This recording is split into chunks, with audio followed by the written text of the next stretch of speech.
We're live. Welcome everyone. This is a Zoom session. 3 of us in the conversation community that grew out of a 150 humans strong group chat. And the conversation community and the group chat and this various ways of looking at towards launching the conversation community outside the Facebook mothership, where it has been resting now for a while and it should probably be elsewhere. And the new platform will then have things like tokens and currencies and growing possibly from 5,000 to maybe 300,000 if we do everything right. And loads of things to talk about in terms of solving annotations, curation, scaling. So this particular Zoom session today is all about how to grow such a platform so it becomes as inclusive as possible, which means that Michael, Linton, Mo Riddiford, and me, you, Michael, could go first and just introduce yourself, and then it's Mo Riddiford going to help us with sort of fleshing out the question a bit.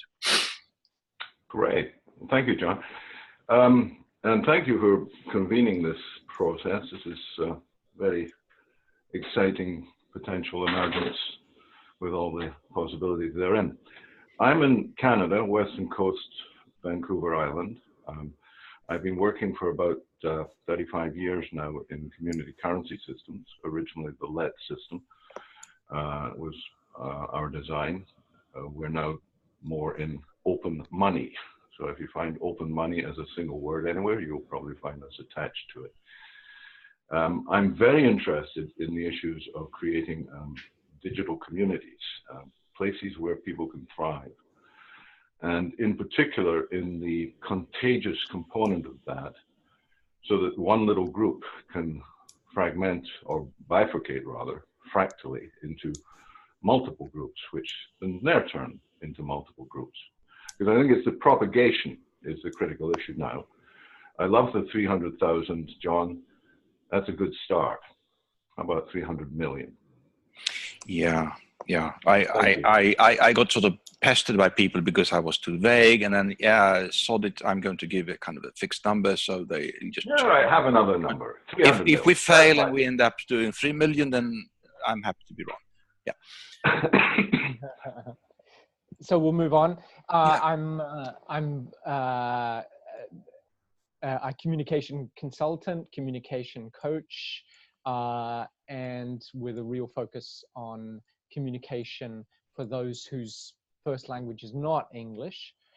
Any second language communication, big focus. And so I'm going to top you. John started with 300,000. Michael went to 3 million. But no, you said 300 million. And I'm going to top you with really what I'm considering is the 3/4 of the world that don't speak any of the one emerging global language, and that's English.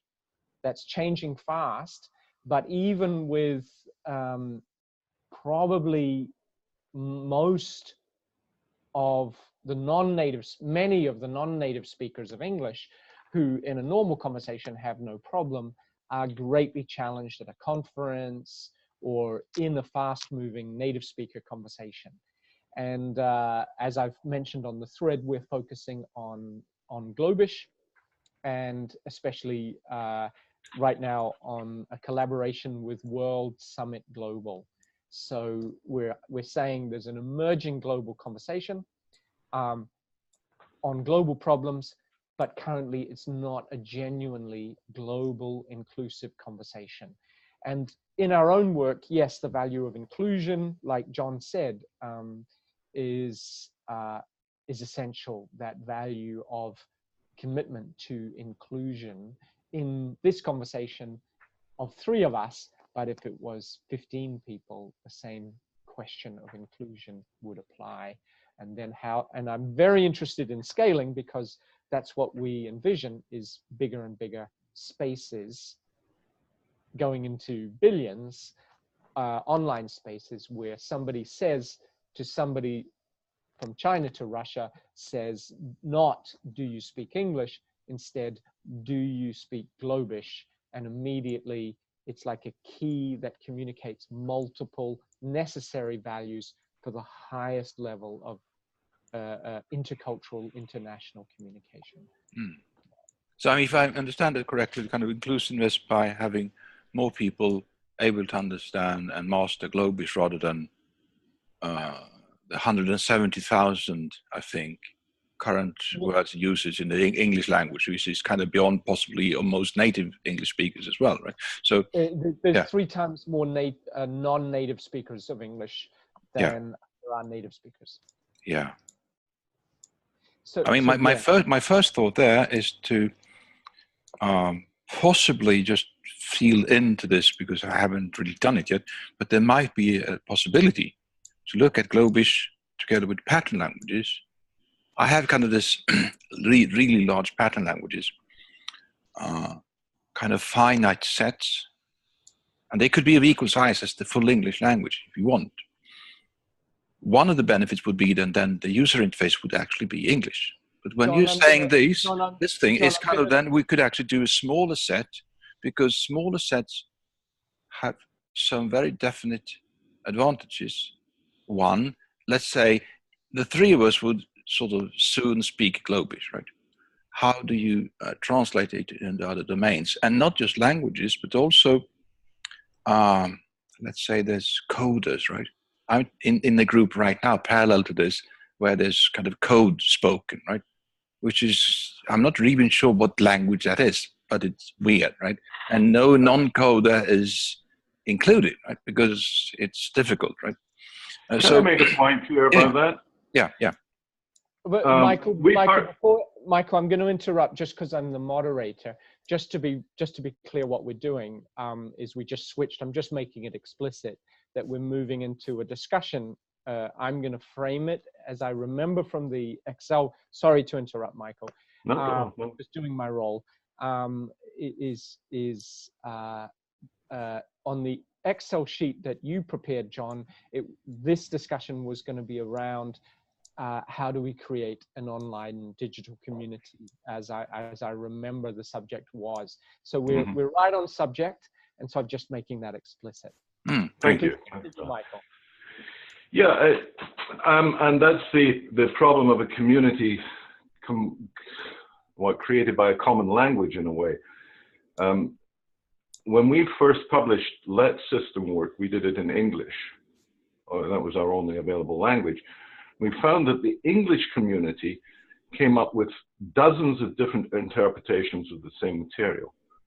We found that when it's translated into other languages, there was greater coherence between those languages, say Spanish and German and French and Japanese, than there was within the English community.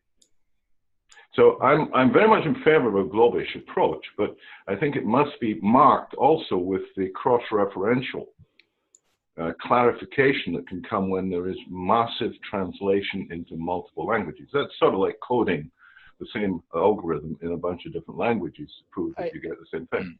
I think as a point of clarification, we are putting forward globish as the one permanently second language. So it's explicitly a second language within a context of multiple languages, multiple first languages. Whereas there are many millions, I come from New Zealand, many millions of English speakers who don't understand it is a genuinely multiple language world. They're monolingual. And so globish is a second language for them too. I totally agree. I totally understand, John. I totally with the globish track. I'm just making the point that because of how an individual reads a language, hears a language, speaks a language, interprets a language, if we think we're all speaking the same language, the one thing we absolutely know is we are not. If you want to get the cross-references, you've got to go back through the multilinguals. And I'd really recommend Guerrilla Translation on that subject. Wow. Yeah. It's a great book. Yeah. Wow. Well, it's the website, guerrillatranslation.org. I think it's .org. I'm going to welcome Ron, if he can hear me. Michael, I'm going to, hello. sorry, interrupting again. Ron? Hi, I'll get my video on here. Hi. Welcome, Ron. I'm the moderator today, so what I recommend, if it's okay for everybody, is that we roll forward for a minute or two, and you get a flavor of what's happening, and then you pick it up, just because you came in late. Yes, and actually hopefully I won't intrude too much. I wasn't sure what was happening. I just thought I would pop in and see what's happening. Great to have you, Ron, always. So, I mean, the inclusiveness is also how we use language. I mean, I can make me as a kind of warning example. I mean, I actually moderate the conversation community when it's sort of too hopping and too vibrant and too much happening. So it's kind of way beyond my ability to actually organize anything of it, or at least even pretend that I'm organizing it.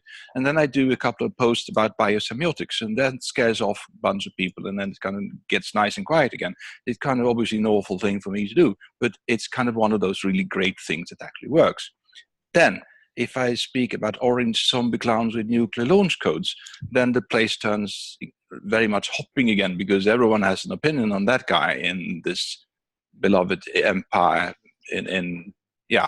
So how we use these languages, whatever language it is, right? I have kind of the advantage of having Swedish as a native language, and then English as kind of an acquired taste.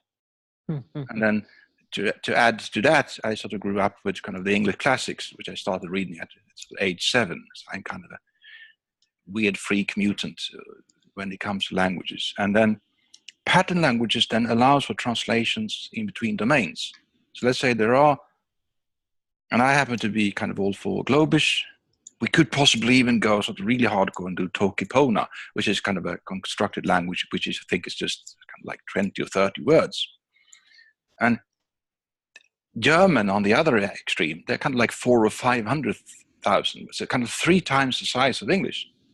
The strange thing with German is that it's kind of like it's so ridiculously big, so you have to be very, very clear and concise in what words actually mean. So there could be very German discussions, kind of whether you would actually use the word Geworfenheit or not, or Gemeinschaft or Gesellschaft, and then it goes on and on and on.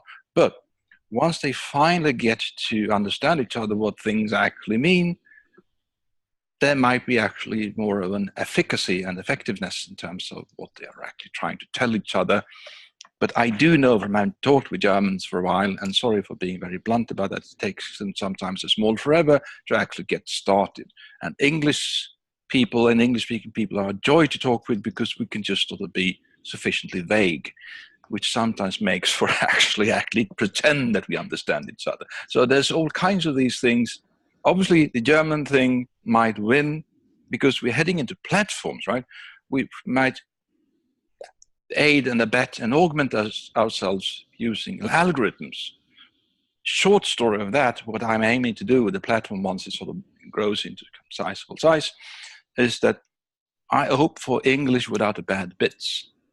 And now we can add globish to that, sort of even better, because we can from 300,000 to, well, to your bold vision at the start, Michael, to 300 million. Why not, right? But yeah, one step at a time towards inclusivity. I'm gonna since I speak German, I fully agree with your analysis, John.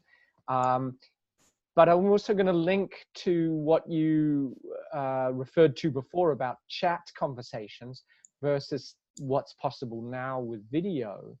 A lot of the work I do is to emphasize the non-verbal.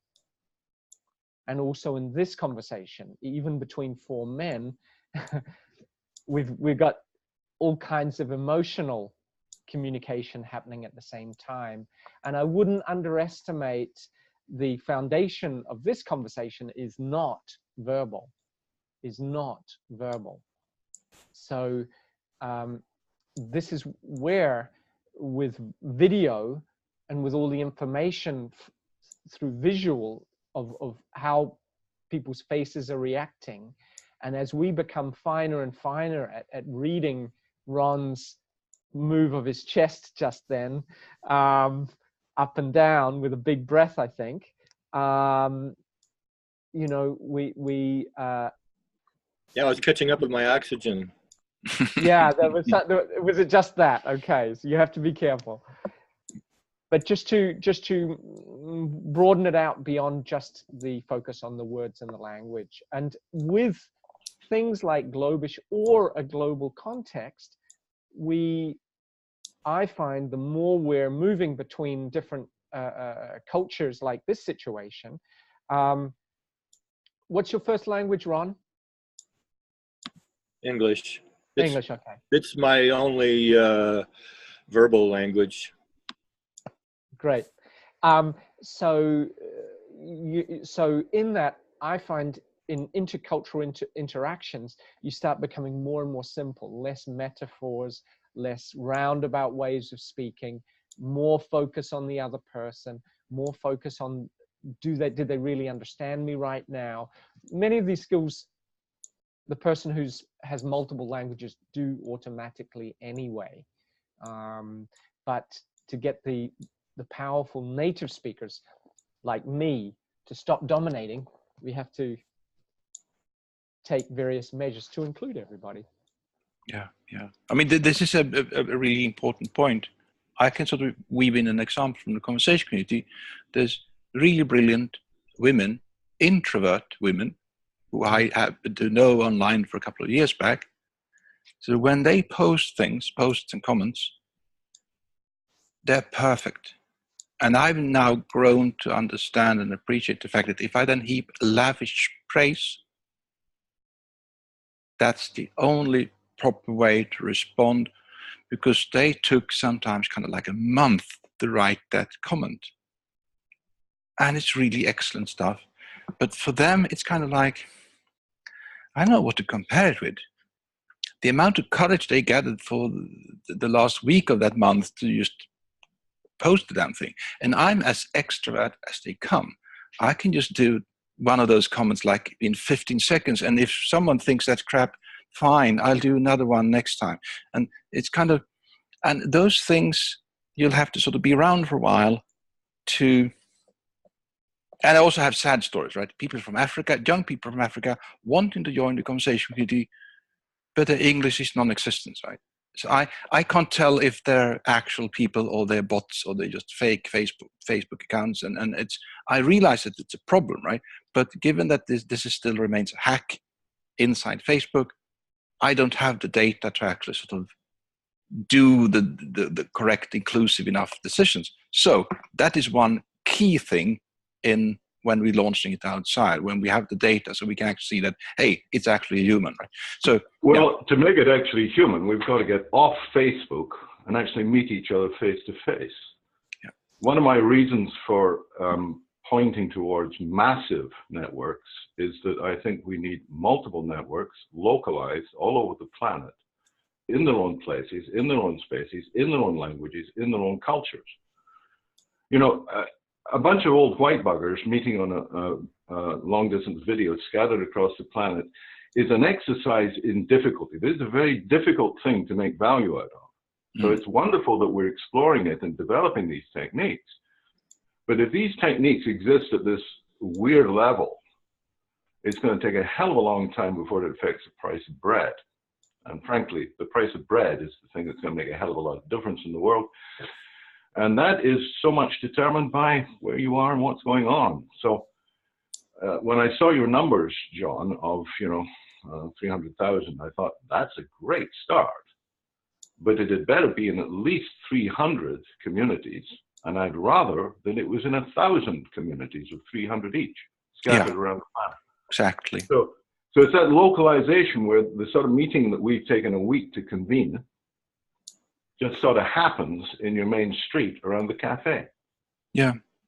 When I knew that you were going to join, Michael, then I actually jotted down a question that is kind of a follow-on question. Let's say we do globish, we do pattern language, we do 1,000 thriving communities, which make up kind of a much more resilient, diverse crowd, and much more inclusive, obviously, also. Then it's kind of a strange question, right? But it's kind of like, imagine how we did it, right? We succeeded. We have globish, we have lots of thriving communities, and we have this network kind of thing. What currencies and what flows would make it probable that we actually managed to design and develop an inclusive platform? Much fragmentation, fractal, and based in measure, not token. I make that point that I'm not going to argue against tokens, because I think tokens are a wonderful thing and do wonderful things, but they do what they do. And what a mutual credit currency does is orthogonally different to a token. Tokens are by function and form competitive, distributive, commodity, whereas the relationships inherent in a mutual credit network are responsible, personal, interactive. It's a whole different gig. So if you want cooperation, which is essentially what we need, there must be, in my view, cooperative community currencies in conjunction with token issues. So that would be my short answer is everybody needs their own money. Why the hell not? What stops us from having our own money? And that's a koan, because nothing actually stops us from having our own money.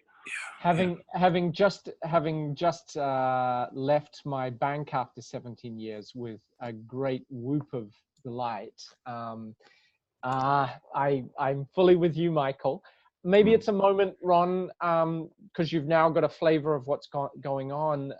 Ron, could I ask you for a minute for you to say something about yourself, because we were presented ourselves before, and just to include you, make sure that we're all included also in this call. Is that okay, Ron? It is okay. I would like to mention that I just found out about this meeting just sort of inadvertently a few minutes ago when I wanted to check the thread for the small group meeting we had, because I wanted to resolve some questions. And there was the video of the meeting, and the resolution I was looking for was there in the video. And it had to do with the idea of, I'm not sure how to characterize it, the idea that Lauren brought up about, well, the general idea was hash bins. And then she related as an example this incident that happened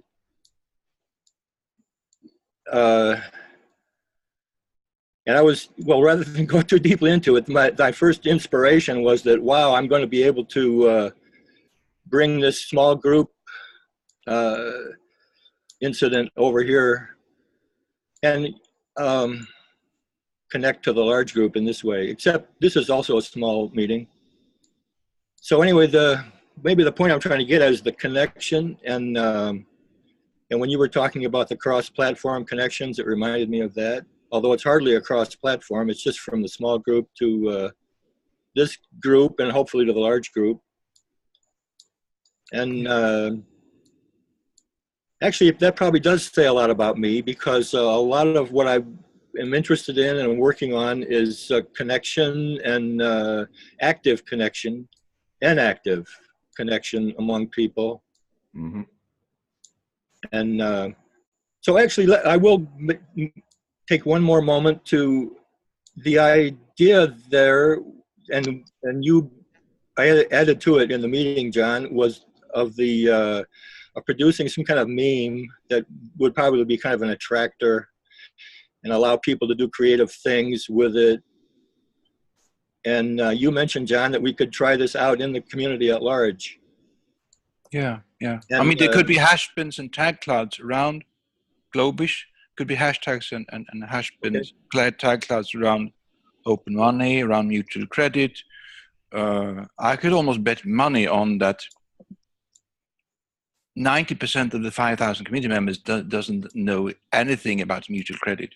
So I'm happy to be wrong, but yeah. Credit, hashtags, the terms you're using in the last minute, 30 seconds, don't have a clue, really. No, I mean, this is kind of examples of we work cut out for us to actually sort of turn this into shareable understanding. Right? And I mean, actually, hashtags could work over time to sort of develop some kind of, I don't know, knowledge repository or shared glossary or something. But I think, and I've been through the battles in knowledge management in the 90s, so we did lots of that, and most of it didn't just work. You know, we built intranets and they were sort of just completely dead on arrival and so on and so forth. But what could possibly happen, and what I'm seeing with some delight in all the young people which I managed to talk with, is that they're kind of figuring it out, right? Through whatever means, WhatsApp and Tinder, and there's different currencies and the different languages used, and there's obviously there's some really horrendous things they do that I should urge them to, oh, please stop doing that. But anyway, they're young, they need to do stupid shit. I did stupid shit when I was young, so anyway. But all of that is some kind of a half-baked kind of synthesis possibly baking around, right? Because if we would then do something, and it's part globish, and it's part pattern language, and it's part local community in Chicago around Scroggin, there's some open money, thriving community around Michael Linton, and so on and so forth. Maybe it doesn't have to be so neat, right?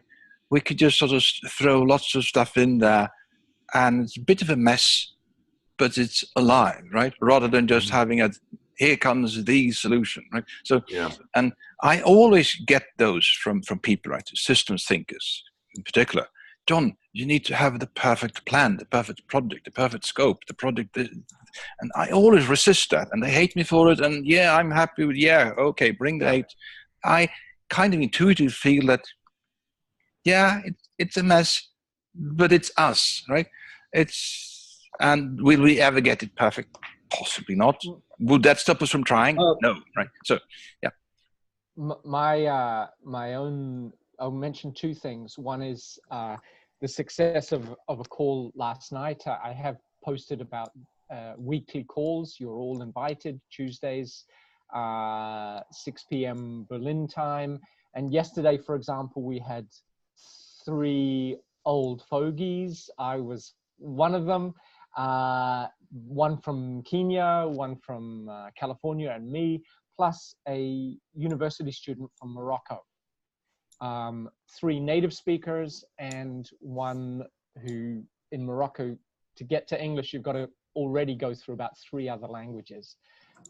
That's the society. And how to include, and we're experimenting with just one value of inclusion, one value, and without necessarily saying to the weekly calls, the primary unit is this sense of I am and we are.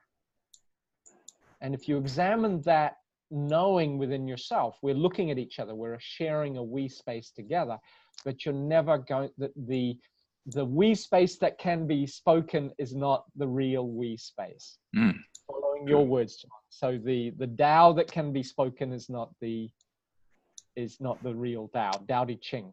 Yeah.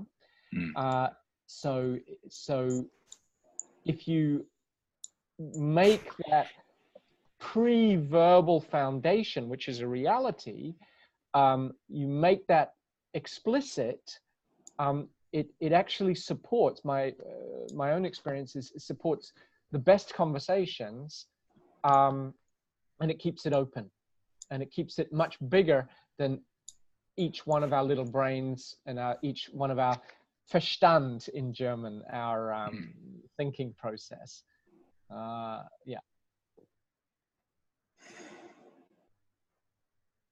Also now, in this moment.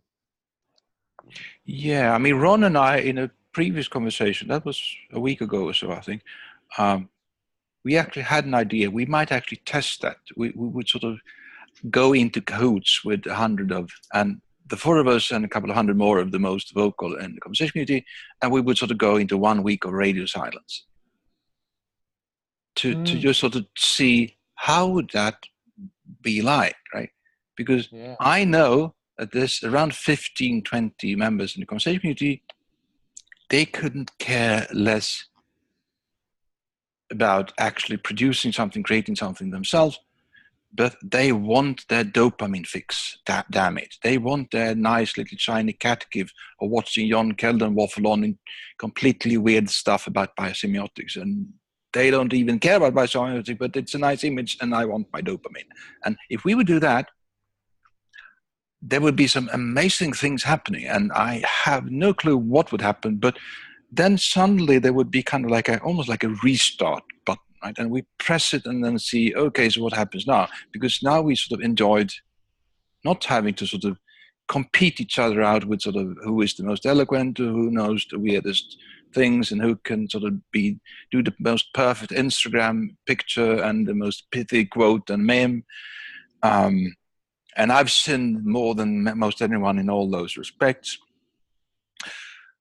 But it would be kind of really nice thing. It's kind of like improv, right? Kind of like you kind of go, how long can you do a pregnant pause, right? And what children are we spawning out of such an experiment? So, and this is where we go into premise. What's the sort of premise for the whole platform? Why are we doing digital anyway? Why are we spending? I mean, we should spend time with our wives and loved ones. Why are we frittering away on this nonsense, right?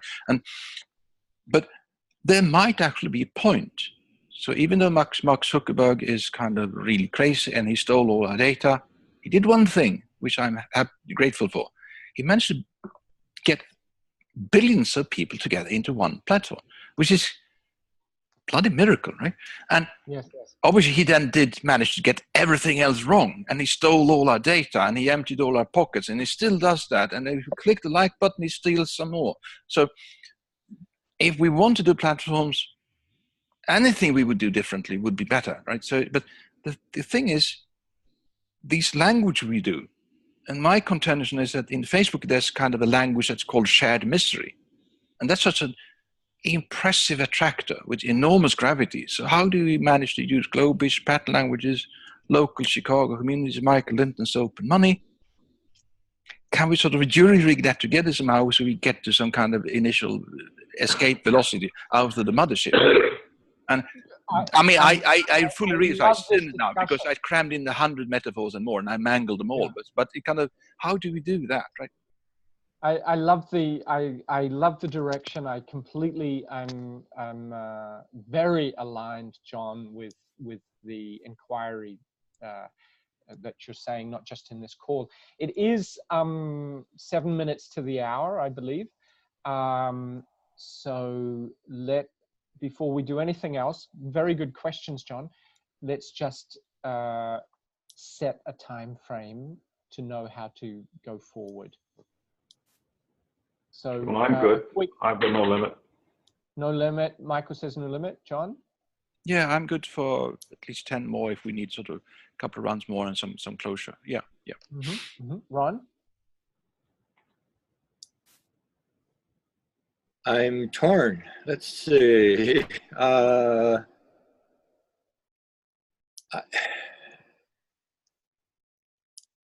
Yeah, I think I will remain then. So the tearing is over with, and so I should be able to stay for at least one more session. Are we on the Zoom session plan? Oh, no, my question was Ron, was about how long this Zoom should continue. So I see. Before we make a hard stop, we set what that hard stop is, so we have enough time to round up. What is it set to be now then? Well, I think if I'm summarizing, it would be in about 5 minutes, but based on what Michael and John said, fine. It would be, I think I'm going to make an executive decision, if you agree with, that in 14 minutes time, 10 past, that we'll, speak for myself, that would work for me. I think sounds great. Other people. Yes, Michael? Yeah, totally agree. Time. It's always time. Okay. The issue for me around propagating communicative networks is the time it takes for a meme to move from one cluster to a propagated cluster beyond. Like if it takes 6 months for 5 or 6 people to understand each other well enough to introduce 3 more to their network, then that's a hell of a trip. That's going to take forever and get us nowhere. In terms of the matter of dopamines and cravings or whatever, you know, because people will return to something where a craving is satisfied, trivial as it sounds, you know, Farmville or Angry Birds or something like that. If we can get people to check into small groups every day for 2 minutes for 30 days in a small group, 5 or 6, then there'll be a quality of self-referential awareness that is sort of self-witnessed in a small group. I know that you saw, that I saw, that he saw, that we saw, that this is what we got, you know. So what my strategy is at this point is to create a 30-card, 30-day cycle. Every day there's a 1 minute, 2 minutes, check this, look at that, like it, lose it, whatever. To the idea that there's that convergence of attention and mutual awareness in a short period with potentially 2 hours of time commitment over 30 days. Because to ask more of people is to prohibit and delay and scatter, because we get very disparate and divergent in these things.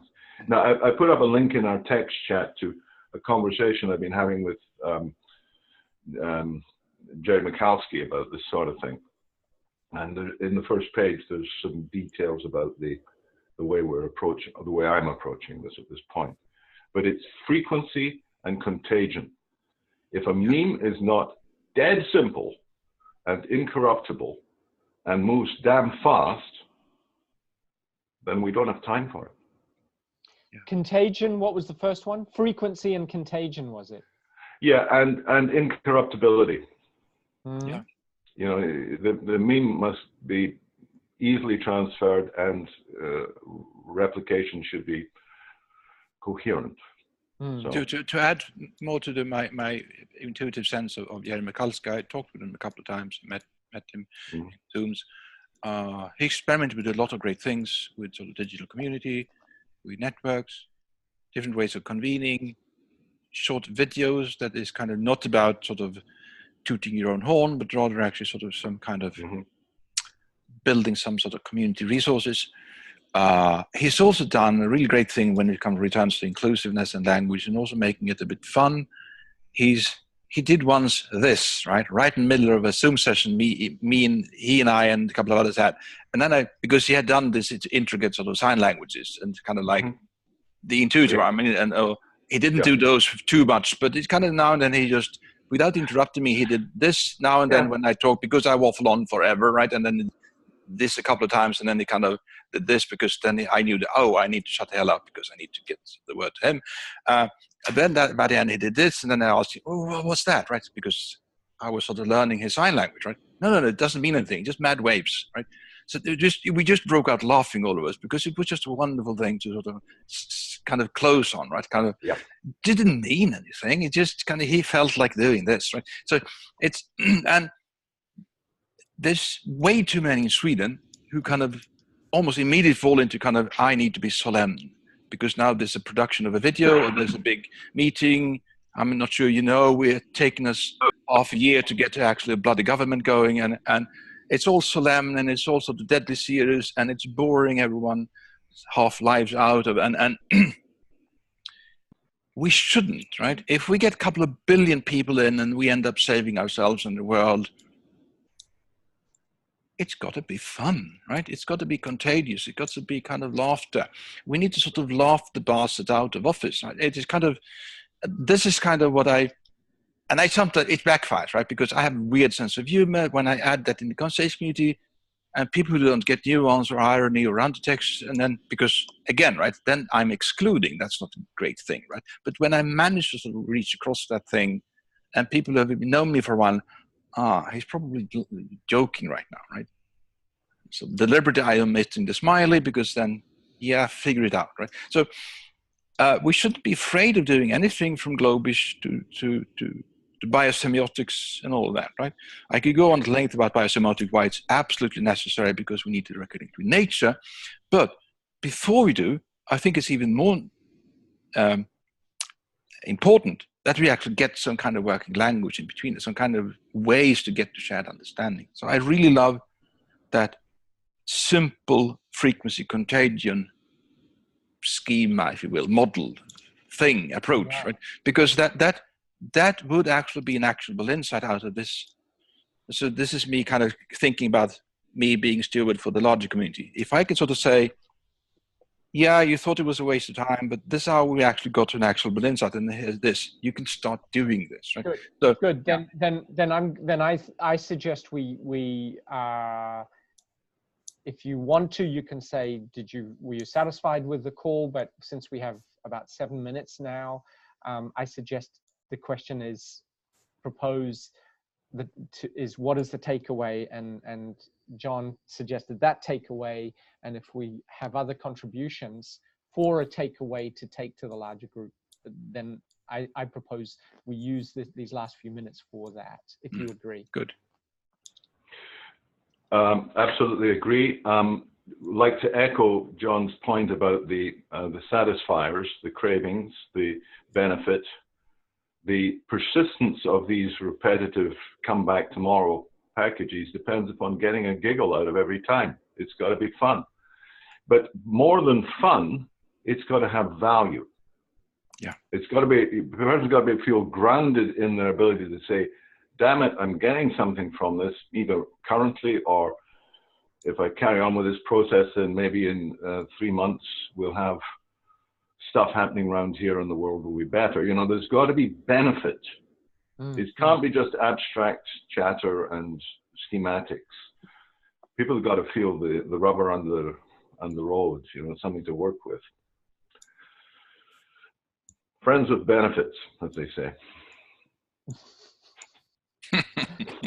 We're returning to the first topic of the conversation. Yeah. This is. Then we'll get to 300 million people. Hey, are we doing that? I'm in. I think we need to order some beauty from somewhere. Yeah. Yeah. I think it's really good. I want to put my vote for the takeaway of what is pre-verbal or during verbal or after verbal, and in a way Michael just referred to that, is when you talk about value, what does value feel like, or what does fun feel like? Fun's easier to identify. Value would be must have something to do with, I'm here today and this brings me to where I want to be tomorrow. Product and progress. We're getting somewhere. Yeah. I can feel something. Yes. This means more bread on the table, more beer tomorrow, sort of thing. And people need bread and beer. We can't feed them dreams. Yeah. Which reminds you that those 1,000 thriving communities in this large platform, you could use the analogy like microbreweries, right? And then we sort of feel free to sort of go wide and extending that analogy so it just covers brew up something. Yeah, brew up kids. Yeah. Beer. Great ideas. Regenerativity approaches, anything. But it's got to be life forms. They've got to be life. Get the brew, because the brew, I think most people would get what a brewer is. I mean, I would like to rope in Ron Scroggin just for a short also. Because yes, I agree. He's a music producer, right? So he has been sort of brewing great music and riffs all his life. So maybe kind of famous last words should go to you, Ron, and sort of see what's your take, right? Yeah, thinking about my takeaway, and then Mo, you brought up the pre-verbal, and I wasn't even thinking of that as my takeaway, but it's kind of like I'm already there. So I was taking it too much for granted. So I'm taking it away, but I already have it, I guess. And the things that have stuck with me that I want to chew on some more. So I guess that is a takeaway. It's just this idea that meme travel and communication generally among clusters takes time. And then that sort of unfolds all the other associated ideas of frequency, contagion, incorruptibility, coherence. I'm not sure about the fast memes only. No. But that's worth thinking about. And that kind of brings me to what I've, in kind of a scattershot fashion, am taking away. Thank you, Ron. Absolutely no singularity on fast memes only. No way. Slow memes, fat memes, big memes. Yeah. All memes.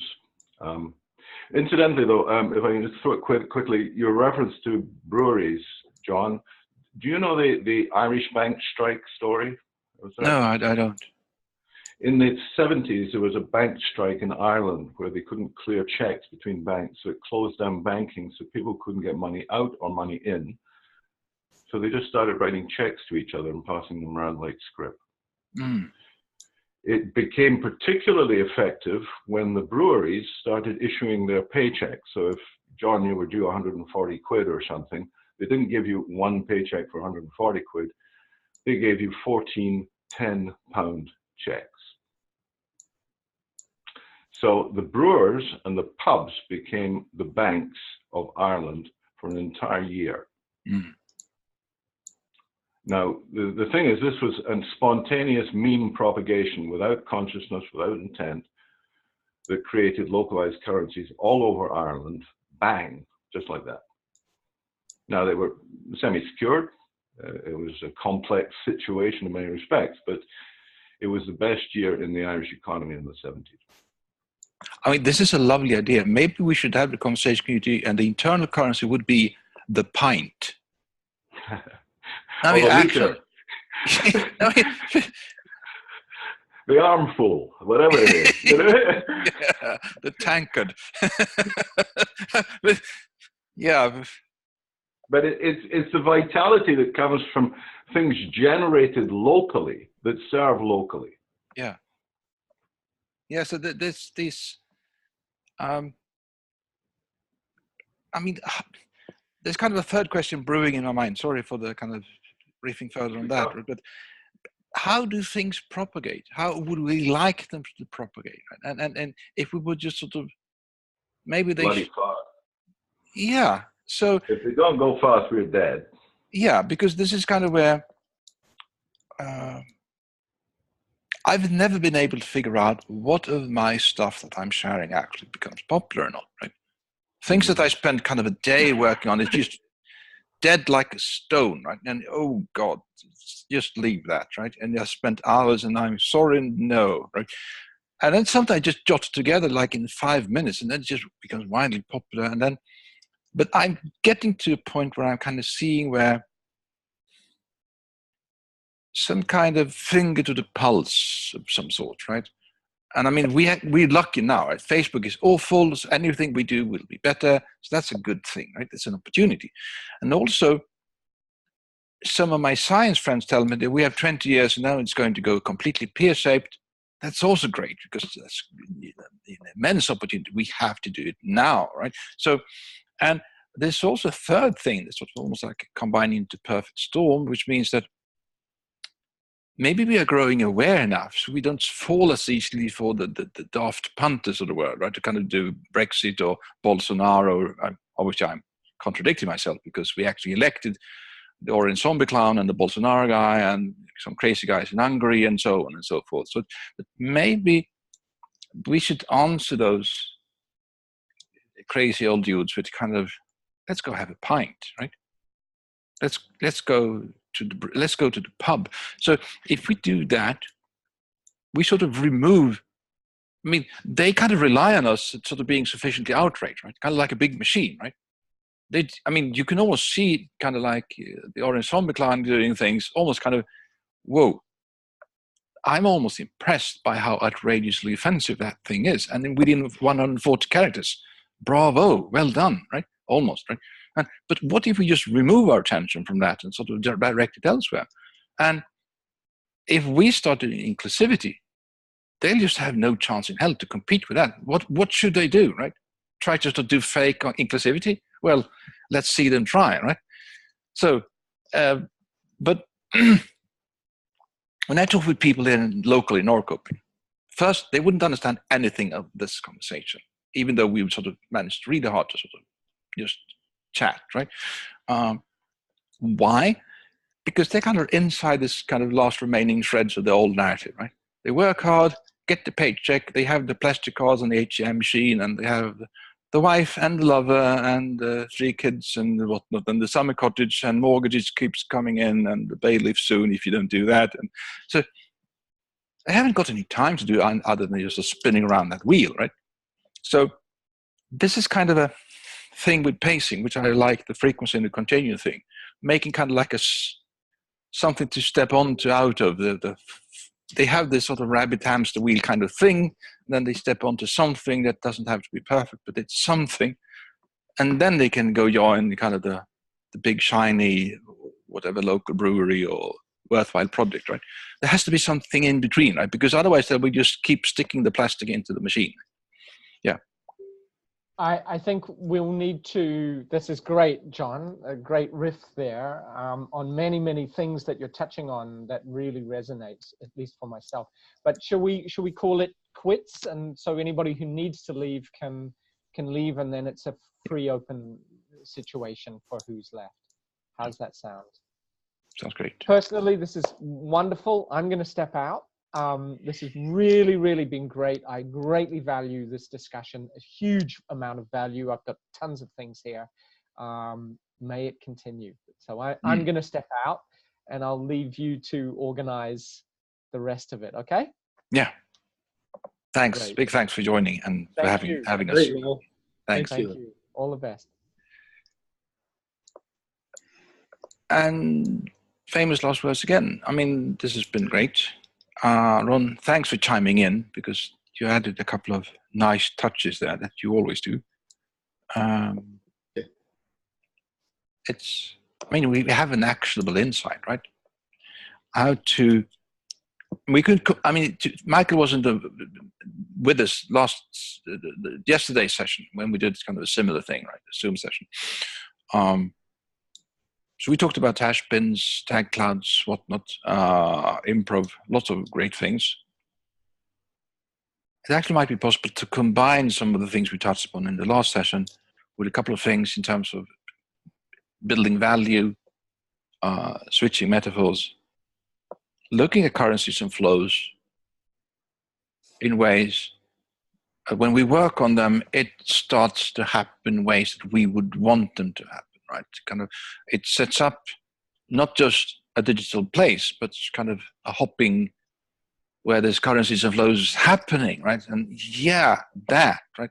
Because then we don't have to sort of work as hard as doing the marketing lies, because then everyone could take a look at it. Yeah, this sounds like a great place. I'm going to join these guys over there, right?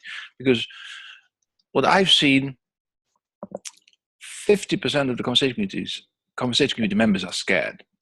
Pretty much all the time. They kind of feel daunted by digital or Facebook or surveillance capitalism or panopticon or me being an obnoxious know-it-all, and then they are afraid of 1,000 different things. And have they had perfectly coiffed hair? And then it goes on and on. There's kind of a long list of things they're fearful about, right? So, and joining a big new platform is kind of possible.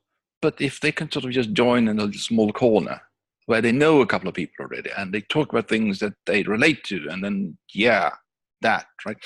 So I just killed the whole onboarding industry. Sorry about that, but it's kind of, I've never been a fan of the onboarding thing anyway. So But you've you've maybe seen the work Joachim's been doing, Joachim Stroh. Yeah, yeah. The work he's been doing with the Mattermost platform is excellently structured to support that level of low-scale onboarding and easiness. Yeah, I mean, he and I have been working on and off over the years, so I'm kind of he's clued me in on a thing or two. So this is so it's not one way or another, right? It's just not throwing people into the corner, because we will have to have community organizers, activists, annotators, facilitators, coordinators, and whatnot, right? And I think this is on a relatable level. If they sort of survive kind of the onboarding thing, and they manage to sort of carve out some kind of space, and they have a couple of pictures in, and they earn some crypto pints or whatever we end up calling them, so they're kind of more or less happy to begin with. Then what, right? So I'm always one of those guys saying, okay, yeah, great, but then what? And then, so I kind of keep the line of inquiry, right? I want it to sort of be really long, as they all of those lines are in nature. They're just impossibly long threads. We don't know, right? But if we make it possible so they can start to mod, tweak, design, hack, reconfigure, so they can sort of begin to homestead whatever part of it feels like theirs, right? Then, and if they get beer for it. Yeah, I think you get paid in beer. I mean, that's how they built the pyramids. Yeah, and we can have big public arguments on the platform in between those who hate beer and those, hopefully the majority, who just thinks it's the best thing. Well, they can have wine. Let them have wine. They could have bread. There's options. We don't want to be too restrictive, but we could have a posh corner. Let them have cake, right? Well, I mean, literally, this is our localization strategy for starting a small community with a funding model, is to use a sort of a beer money to finance a community commons function. Say it's a workshop, say it's an installation, say it's a refurbishment of some land space or whatever. But rather than waiting for cash to come from somewhere, from governments, from philanthropists or whatever, you just raise the money locally from basically small local corporate contributions in community money. So the brewer and the baker, they put up basically credit notes, and those credit notes are either used to reward participants. So if you come to the workshop, you get paid in credit notes that will work in the pub and the bakery, you know? Yeah. That's the sort of model we're going for.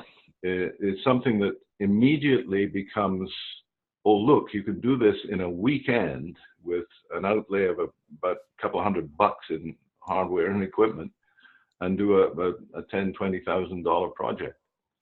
And if that works, then you can bump it up a factor and go to the next level. I mean, this is just a perfect illustration of another conversation I had yesterday, where we ended up with, we probably need to do lots and lots of small experiments. Mm-hmm. Yeah, that's just a perfect example of that, right? And then because mind you, if we get to 300,000, this allows for lots and lots of these experiments to fail, right? And we'll need to sort of be very clever now to sort of they will fail and fail. Yeah, yeah. So much failure. Yeah, but if there's kind of that's for a couple of other Zoom sessions, right? Kind of how you do resilience and how you sort of do peer, how you do how to push resources as far out edges to where they actually make the most good. There's lots of other things, right? But this is we had a first go, right, which is good. And I think for those who just, oh God, they went on it for an hour, I will, on sheer principle, never listen to any of this. So if we start with some kind of, can we do frequency and contagion, so it starts to build some kind of beginning mutual awareness about something, and then we sort of provide some kind of example, a story, if you will. I've seen it happen again and again. I have actually managed to do some of those in the conversation community because I'm a persistent bugger. I just keep going with these sort of small experiments until I know which ones of those will sort of pan out, right? And it's got to be story. Yeah. The narrative and the narrative that can be enacted to replicate. I hear they did this in Berlin. Let's do it in Rio. Or this is happening in Chicago. I want to do it in Cincinnati. You know, it's got to be that we're telling stories that are true. Yeah. And of power and of purpose and ethics and you know, they deliver. Yeah. And also that would make sense of this big, awful mess of a big chat thread I have going, right? Because if we start to populate this with sort of some locally anchored stories, it shapes that chat thread into something that actually would make sense, right? And but I know, because I'm old, I have sort of the luxury of being patient. So I know that kind of, it always starts as a big bloody mess. And 3 guys just hate me for having started it. And it's fine because it will grow into something else. Just give it some time. But the more we can do, again, sort of weaving the inclusivity in, right? So stories that builds inclusivity, they're almost all revolving about kind of, well, it's romance and it's sex and it's beer and it's kind of, we will keep, I mean, if we don't get extinct, right? Well, let's hope we don't, right? We will keep going about on these things, but so the big thing, I mean, Ron, you know all about that, right? How you, well, yeah, sorry, I won't interrupt you. Go on. Well, I might be a few sentences farther back, but I hope it still connects with what you're saying. But some of the stories that we've lived through, pretty much in the conversation community setting, are real stories of real people, and they also had some semi-fictional spin-off elements, though.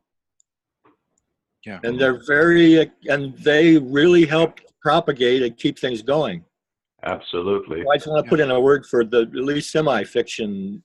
Even that somehow is included in the truth to me.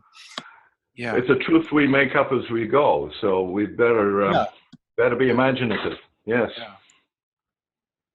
That was all. No, I mean that's kind of the near perfect generative closure, right? Let's propagate a few stories. We have a running joke in Brainstorms now for quite some time.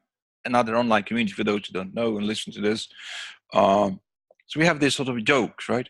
So we do some outrageous sentence, and then full stop, and then we add and beer. The trick is kind of have these sort of outrageous combinations, saving the world and beer. So kind of, and surprisingly with this kind of improv that you can go wild with those things, right? And then kind of, let's have some really learned, erudite conversations and beer.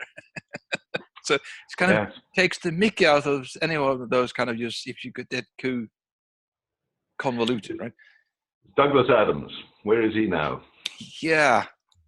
There should definitely be kind of a Douglas Adams corner in the platform. Yeah. So you'll earn extra bonus crypto credit if you mention Douglas Adams. We don't tell anyone. We just sort of make it so the algorithms does that, right? Well, this has been wonderful, John. Ron, pleasure to meet you. I've seen your name on the screen a lot, Ron. So nice to make a face to go with it. Yeah. I will make a kind of extra special meta note. We should probably hook up with Joachim Straw also sooner or later. Oh yeah. Yep.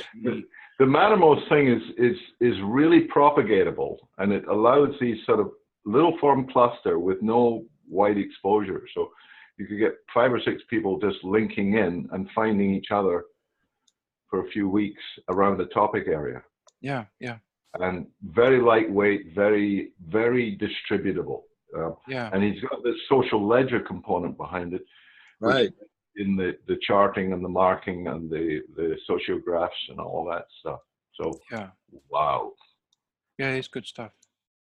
So, I mean, this is obviously this got recorded. That was weird because now we're kind of heading into completely different topic. But anyway, it doesn't matter. But I'm going to sort of do the stop recording now. Thanks everyone for doing this.